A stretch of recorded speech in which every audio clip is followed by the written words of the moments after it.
দুর্জয়কে উচিত শিক্ষা দিয়ে উজির পাশে দাঁড়াচ্ছে পৃথা সম্পূর্ণ জানতে হলে দেখতে থাকো। গল্পের শুরুতেই দেখা যায় ঋষি চলে গেছে উজির বাড়িতে, আর উজি তখন বলে, তুমি তো একদমই ভিজে গেছো, দাঁড়াও আমি তোমার জন্য সেই নতুন জামাটা কিনে রেখেছিলাম সেটাই বার করে দিচ্ছি। এরপর ঋষিকে নতুন সেই জামাটা বার করে দেয়, আর উজিও চলে যায় কাপড়টা চেঞ্জ করে আসতে। তখনই ফোন করেছে খেয়া আর বলে, কিরে দাদাভাই তুই কখন আসবি বাড়িতে? তখনই ঋষি বলে, আজ আমি আর বাড়িতে যাব না, আজ আমি উজির সাথেই ওর বাড়িতে থেকে যাব। খেয়া তখন বলে, ঠিক আছে, আমি তাহলে মাকে সত্যিটা বলে দিই, মা আসলে তোকে নিয়ে খুব চিন্তা করছিল। এই বলেই ফোনটা কেটে দেয়। তখনই উজি পাঞ্জাবিটা নিয়ে এসেছে ঋষির জন্য, আর ঋষি তখন জামাটা পরেও নেয়। এর মাঝখানেই তখনই ঋষি ভাবে, সত্যি আমি আর উজি যতক্ষণ একসাথে থাকি ততক্ষণ কত হ্যাপিতেই না থাকি। এর মধ্যেই নিশা লেডি কনস্টেবলের সাথে কথা বলতে থাকে আর বলে, নিশা কখনো কারোর কিছু বাকি রাখে না। আমি এখান থেকে বেরোলে আপনি আপনার প্রাপ্যটুকু পেয়ে যাবেন, কিন্তু আমার ওপরে যে 3 জন হামলা করেছিল তাদেরকে আমার সামনে নিয়ে আসুন, ব্যাস আপনার প্রাপ্যটা আপনার কাছে পৌঁছে যাবে। তখনই সেই লেডি কনস্টেবল বলে, ঠিক আছে ম্যাডাম, আপনি যেমনটা বলবেন তেমনটাই হবে। এদিকে ঋষি ড্রেস চেঞ্জ করে নিয়েছে। তখনই বারবার করে উজিকে বলে, আচ্ছা উজি, আমরা দুজন যখন একসাথে থাকি তখন কতটা ভালো থাকি বলো তো? উজি তখন বলে, ভালো থাকাটাই তো দরকার ঋষিবাবু, আপনি যাই বলুন না কেন। এর মধ্যেই আবারও ফোন করেছে খেয়া আর বলে, দাদা ভাই কি করব বল, মাকে সামলানো যাচ্ছে না। যবে থেকে শুনেছে যে তুই আবারও ওই বাড়িতে উঠেছিস তখন থেকেই শুরু করে দিয়েছে ঝামেলা। প্লিজ তুই ফিরে আয়, অন্তত মাকে একটু সামলা। এরপরে ঋষি বলে, তুই একটু সামলে নে না, আমি এখন যেতে পারবো না, আমি পারবোই না যেতে, বলেই ফোনটা কেটে দেয়। কিন্তু উজি তখন বলে, প্লিজ তুমি যাও, মার এখন বয়স হচ্ছে, মাকে এইভাবে টেনশন দেওয়াটা একদমই ঠিক হবে না, তুমি যাও, দেখো মা কি বলছে। কিন্তু ঋষি তখন বলে, আমার যেতে একদমই ইচ্ছা করছে না, আর কেনই বা যাবো বলো তো, ভালো লাগছে না, আমি তো তোমার সাথে থাকতেই পারি, আমি তো তোমার হাজবেন্ড আর তুমি তো আমার স্ত্রী। উজি বলে, সবটাই বুঝতে পেরেছি, কিন্তু এখন তোমার মার কাছে যাওয়াটা খুবই গুরুত্বপূর্ণ। ঋষি চলে যায়। অন্যদিকে দেখা যায় নিশা আর ভানু কথা বলতে থাকে ফোনে। নিশা তখন বলে, কি বলতে চাইছিস সেটা বল। ভানু বলে, শোন, উজি আমাকে ক্লিয়ারলি জানিয়ে দিয়েছে আর কোনো অপরাধ করতে না, কারণ ও নাকি পুলিশে জয়েন করবে। আর একবার যদিও পুলিশে জয়েন করে তাহলে কিন্তু বুঝতেই পারছিস সব কিছু কেমনভাবে ধ্বংস হতে থাকবে। তুই এসব লাইন ছেড়ে দে নিশা। নিশা বলে, উজির ভয়ে এখন আমি চুপ করে বসে থাকবো? কত বড় বড় পুলিশ অফিসার এসেছে, কিছু করতে পারেনি, আর আমি কিনা আমার বোনের জন্য ভয় পাবো? সেটা কখনো হবে না, বুঝতে পেরেছিস? তুই এসব নিয়ে ভাবিস না, বরং তোকে আমি যেটা বলছি তুই সেটা নিয়ে ভাব। কিন্তু কোনোভাবেই ভানুর কথা পাত্তা দেয় না নিশা। এর মধ্যেই দেখা যায় দুর্জয় বাড়িতে চলে এসেছে আর ফোনে কথা বলতে থাকে।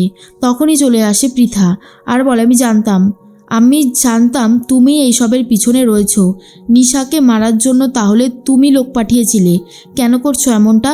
দুর্জয় তখন বলে, এই শোনো, আমিও বুঝতে পেরে গেছি উজিকে ফোনটা কে করেছিল, তুমি করেছিলে তাই না? তুমি করেছিলে উজিকে ফোনটা, নিশাকে বাঁচানোর কথা তুমি বলেছিলে। তখনই পৃথা বলে, আমি কাউকে ফোন করিনি, তাছাড়া উজি যখন তোমার স্বরূপটা সবার সামনে নিয়ে আসলো তখন থেকে ওর প্রতি আমার রাগ হয়েছিল আর আমি ওর সাথে কথাও বলতাম না, তাই তুমি আগে থেকে না জেনে এই সমস্ত কথা বলবে না, কথাটা ভালো করে কান খুলে শুনে নাও। কিন্তু দুর্জয় বলে, আমার যা ইচ্ছে তাই করব, তুমি বারণ করার কে? এরপরেই পৃথা বলে, বুঝতে পেরেছি তুমি এতটুকুও বদলাওনি, আমি এইসব কিছু সহ্য করি কেন জানো? শুধু আমার মেয়ের দিকে তাকিয়ে। কিন্তু এখন বুঝতে পারছি তোমার মতন লোকেরা কখনো নিজেদেরকে বদলাতে পারে না, তুমিও কখনো নিজেকে বদলাতে পারবে না, বারবার সেই কুকীর্তিগুলোই করবে যেগুলো আমার পছন্দ নয়। দুর্জয় বলে, বেশি বাড়াবাড়ি করলে কিন্তু তোমাকেও শেষ করতে আমার সময় লাগবে না। পৃথা তো দুর্জয়ের এই রূপ দেখে জাস্ট ভয় পেয়ে যায়, বুঝতে পারে না কি করবে। অন্যদিকে দেখা যায় যে নিশা মনে মনে ভাবতে থাকে, লেডি কনস্টেবল কখনোই 3 জনকে নিয়ে আসবে। বলতে বলতে একজনের ছায়া দেখতে পায়। নিশা তখন বলে, যাক এনেছেন, তাহলে গেটটা তাড়াতাড়ি খুলুন, আমি যদি বাইরে না যাই তাহলে কি করে হবে? তখনই জিৎ বসুকে দেখে একটু ঘাবড়ে যায় নিশা। জিৎ বসু বলে, আমাকে দেখে মনে হচ্ছে একটু ঘাবড়ে গেলেন। আপনার ওপরে যারা হামলা করেছিল আমরা তাদেরকে ধরে জানতে পেরে গেছি দুর্জয় ঘোষাল এই কাজটা করার জন্য লোক পাঠিয়েছিল। আর এটাও জানতে পেরে গেছি যে ঋষির ওপর ওই আঘাতটা কে করেছিল। হোটেলের ম্যানেজার সবটা স্বীকার করেছে। যদিও সেখানে দুর্জয়ের থাকার কথা ছিল, ভুলবশত চলে এসেছিল ঋষি। আপনি দুর্জয় ঘোষালকে টার্গেট করেছিলেন। এসব কবে বন্ধ করবেন নিশা? কেন বুঝতে পারছেন না যে আপনার বোন সবার ভালোবাসা পেয়ে নিজেকে দাঁড় করানোর চেষ্টা করছে? আপনি এই ক্রিমিনাল জগৎ থেকে সরে আসুন, তাহলে আপনি নতুন একটা ভবিষ্যৎ পাবেন। আপনাকে আর কত রকমভাবে বোঝাবো? নিশা বলে, এই শুনুন, আমাকে কোনোভাবে বোঝাতে হবে না। আপনার বোঝানো আপনি নিজের কাছেই রেখে দিন। আমার যা ইচ্ছা আমি তাই করব।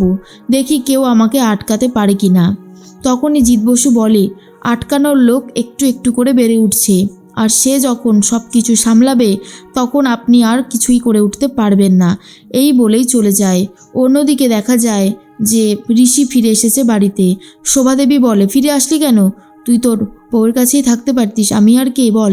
উজির কথা শুনে তখনই ঋষি বলে, মা তুমি শুধু শুধু একটা ব্যাপার নিয়ে ঝামেলা করছো। এইসব ব্যাপার নিয়ে কেউ ঝামেলা করে? আমি আর উজি হলাম স্বামী স্ত্রী, আমাদের মাঝখানে তো একটা বন্ডিং থাকবেই। তখনই ঐশী এসে বলে, ভাই তুই এক কাজ কর, তুই উজিকে ডিভোর্স দিয়ে দে, তাহলে সমস্ত ঝামেলা চুকে বুকে যায়। তখনই ঋষির বাবা বলে, ঐশী তুমি আবার ওদের মাঝখানে ঢুকতে যাচ্ছ কেন? আমি তো সেটাই বুঝে উঠতে পারছি না। ঋষি কি করবে না করবে সেটা সম্পূর্ণ ঋষির ব্যাপার, সেখানে তুমি নাক নাই বা গলালে। কিন্তু ঐশী বলে, আমি যা করছি সেটা ভালোর জন্য করছি, আর এটা করাটা খুব জরুরি। এর মাঝখানেই গুরুদেব ফোন করে শোভাদেবীকে আর বলে, শোভা তুমি ভুলে গেছো কি না জানি না, তোমাকে মনে করিয়ে দেওয়ার একটা কথা ছিল। তুমি উজিকে দিয়ে রাধাকৃষ্ণের সামনে যে গিটটা বাঁধিয়েছিলে সেটা তো খোলার ব্যবস্থা করোনি, সেটা তো খুলতে হবে তাই না? তখনই শোভাদেবী বলে, এ বাবা আমি তো একদমই ভুলে গেছিলাম গুরুদেব। আচ্ছা ঠিক আছে, আমি কালকেই এই ব্যবস্থাটা করে ফেলছি। তখনই ঐশী ভাবে, কিছুতেই আমি উজিকে এই বাড়িতে টিকতে দেব না, তার জন্য আমায় যা যা করতে হয় সবটাই করব। এর মধ্যেই তখনই ঋষিকে বলে, তুই এক কাজ কর, উজিকে ফোন কর আর ওকে বল এই বাড়িতে আসতে। কালকে পুজোটা রয়েছে, ও যেন গিটটা যেভাবে বেঁধেছিল সেভাবেই গিটটা খুলে দিয়ে যায়। তখন শোভাদেবীকে ঋষি বলে, মা তোমরা তোমাদের ঝামেলাটা মিটিয়ে নাও না, বেকার বেকার এই ঝামেলাগুলো করছো, যেটা আমার একদমই ভালো লাগছে না। এর মাঝখানে পৃথা তো দুর্জয়ের আসল রূপটা দেখে নিয়েছে। পৃথা ঠিক করে দুর্জয়ের সাথে যা হয়েছে সেটা একদম ঠিকই হয়েছে, আর ঋষিকে এই ব্যাপারে বলে দেবে। অন্যদিকে উজির কাছে চলে যায় খবর, উজিকে আসতে বলে ঋষি গিটটা খোলার জন্য। আর উজি কিন্তু সে থাকতে চায় না, যথারীতি সে তার বাড়িতে ফিরে যেতে চায়। কিন্তু ঋষি তখন বারবার করে রিকোয়েস্ট করলেও বাট থাকতে চায় না, উজি নিজের বাড়িতেই ফিরে যায়।